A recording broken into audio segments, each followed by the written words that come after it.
અમદાવાદ ખારીકટ કેનાલમાં પાણી છોડવાના મુદ્દે ધારાસભ્ય બાબુ જમનાએ કહ્યું, ખેડૂતોના મોઢામાં આવેલો કોળિયો છીનવાઈ ગયો। 2 થી 4 વર્ષ સુધી રાહ જોયા છતાં કામગીરી પૂર્ણ થઈ નથી। ધારાસભ્ય બાબુ જમનાએ સરકારને સવાલ કર્યા કે તો ખેડૂતો ક્યાં સુધી રાહ જોવે। પાણી માટે સિંચાઈ વિભાગને રજૂઆત કરવામાં આવી હતી અને અંતે ખેડૂતોને પાણી મળ્યું છે। કોન્ટ્રાક્ટર દ્વારા કામગીરીમાં વિલંબ થવાના કારણે ખેડૂતો પરેશાન થયા છે અને તેમને કોઈ જ પ્રકારની સહાય મળી નથી।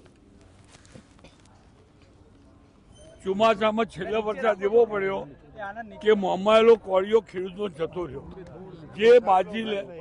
જે ડાંગર લેવાની હતી, વાઢવાની હતી, કોઈએ વાઢી, કોઈએ લીધી, ઉપર વરસાદ પડ્યો એટલે કહેવાનો ભાવ છે કે મોંમાં આવેલો કોળિયો ખીચવાઈ ગયો। એ માટે ફરી રવિ પાકમાં ખેડૂતોને સારી શાંતિથી ખેતી થઈ શકે।